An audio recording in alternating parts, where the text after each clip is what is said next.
नमस्कार, स्वागत है आपका भारत लाइव में। मैं हूं आपके साथ विशाल यादव और आप रातों रात देखना शुरू कर चुके हैं। बिहार एनडीए से चिराग पासवान बिहार विधानसभा चुनाव से पहले ही अलग हो चुके हैं और अलग होकर के उन्होंने अपने प्रत्याशियों को उतारा और कहीं न कहीं नीतीश कुमार को बहुत बड़ा झटका दिया। लेकिन अब बिहार एनडीए में अब वापस आना चाहते हैं। कहीं न कहीं जिस तरह से समीकरण बन रहा है, अब आने वाले में लग रहा है कि चिराग पासवान बिहार एनडीए में वापस आना चाहते हैं। और क्या है इनकी समीकरण, किस तरह से बिहार एनडीए में वापस आएंगे, और ये हम तमाम चीज़ों को जानने के लिए हमारे सहयोगी सुमन के पास चलेंगे। सुमन जी, ये बताइए कि आप किस तरह से चिराग पासवान फिर से बिहार के एनडीए में शामिल हो सकते हैं? जी विशाल, देखिए इन सवालों का तो मैं जवाब दूंगा, लेकिन इसके लिए आपको अंत तक वीडियो देखना होगा। बिल्कुल। चलिए मैं बात करता हूं बिहार विधानसभा चुनाव 2020 के दौरान की परिस्थिति पे।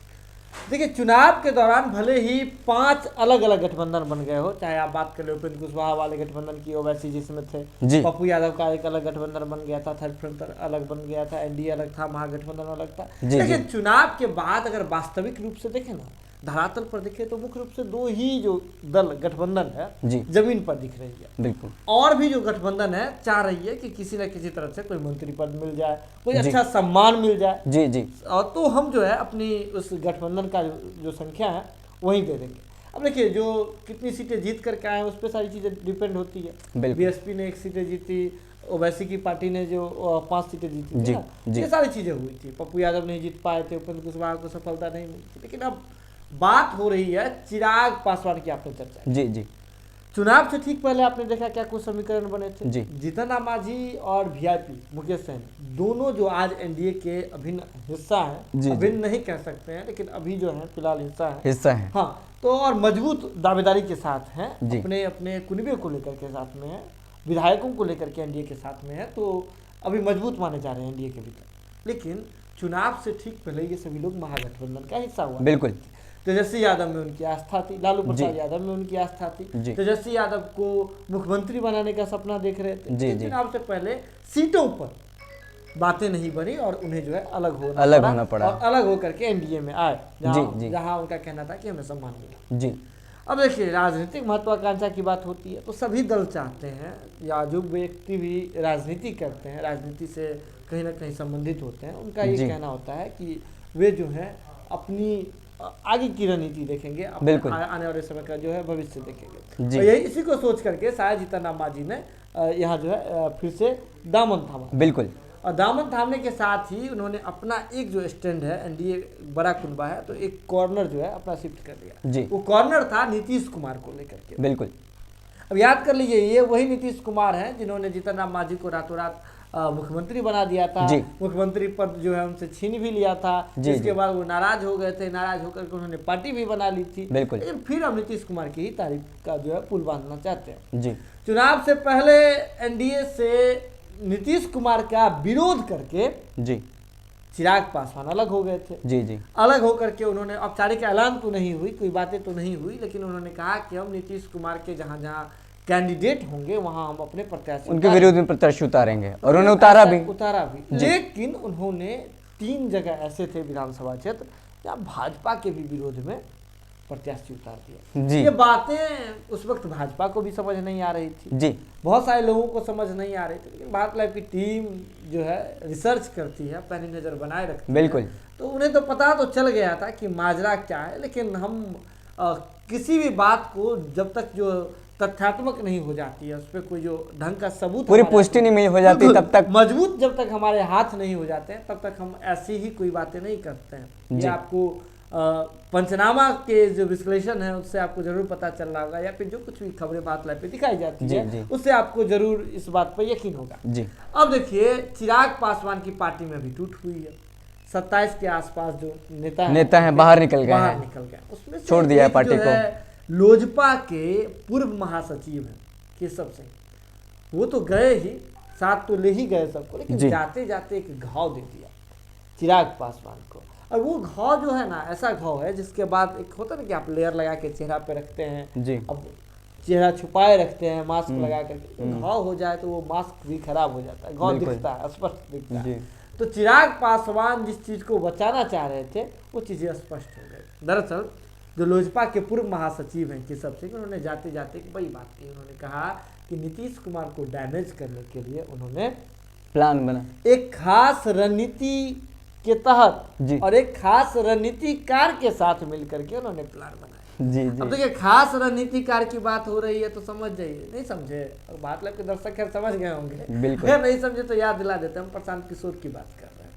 दरअसल चिराग पासवान का जो गलियारे सियासी गलियारे में खबर चल रहा है कि एक प्लान था जिसमें नीतीश कुमार को डैमेज करने का तो उनका प्लान था ही, जी डैमेज करने के साथ साथ वो कहीं ना कहीं अलग मायने में जा करके भाजपा को भी डैमेज करने का उन्होंने प्लान बना दिया। जी और इन्हीं बातों की जो खबर है भाजपा को हो गई, इसलिए जब सरकार बन गई, सरकार का गठन हो गया, तो अब भाजपा भी चिराग पासवान में दिलचस्पी नहीं दिखा रही है। चुनाव से पहले जिस तरह से भाजपा खामोश थी तो इसे सब समझा जा रहा था कि ये भाजपा का प्लान है नीतीश कुमार को डैमेज करने का। तो अब देखिए भाजपा ने एक बड़ा गेम खेला जिससे सांप भी मर जाए और लाठी भी नहीं टूटे। ये बड़ी बात है। नीतीश कुमार को तो उन्होंने डैमेज कर ही दिया, डैमेज कर दिया। लेकिन जिस लाठी का उपयोग कर रहे थे उस लाठी के भी भाजपा जो है कहीं न कहीं भाजपा को भी डैमेज कर दिया। उस लाठी ने क्या होता है कि आप जब आपके पास बड़ा लठ हो ना तो आप जब ऐसे मारते हैं किसी को सामने से तो उस पे तो चोट पड़ता है, लेकिन एक पिछला हिस्सा झटका लगता है आपके हाथ पे भी, और पिछला हिस्सा उठता है तो आपके मुंह में चोट लग सकता है। तो कहीं ना कहीं उस लठ ने थोड़ा सा तो झटका दिया। जी बिल्कुल, आपने सही उदाहरण देकर के समझाया है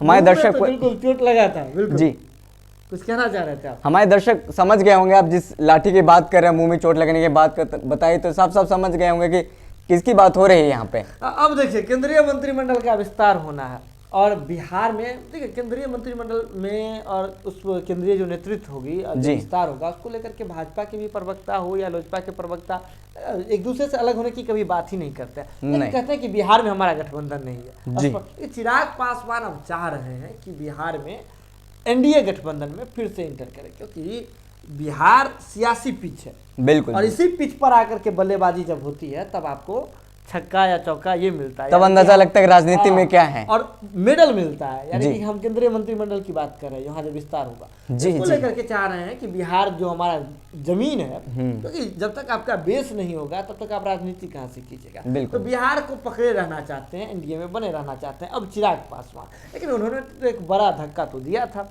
बड़ा झटका तो दिया था, दोनों को दे दिया था, नीतीश कुमार और भाजपा। तो भाजपा तो अब सतर्क रह ही रही है, तो अब चाह रहे हैं चिराग पासवान की नीतीश कुमार से कुछ नजदीकी बढ़ाई जाए। तो ऐसे में वो 6 महीने का उन्होंने कहा था कि हम 6 महीने तक जो है शांत रहेंगे, अल्टीमेटम देते हैं। अल्टीमेटम देते हैं। अल्टीमेटम भाई इतना खतरनाक था, इतने सोफिस्टिकेटेड ढंग से उन्होंने अल्टीमेटम दे दिया था कि अगर बात करें जब उनके एक कार्यकर्ता की हत्या हो जाती है उस पर भी वो फिर भी नहीं बोलते हैं, वो खामोश रहे। रुपेश सिंह की हत्या हो जाती है उस पर वो खामोश हो रहे।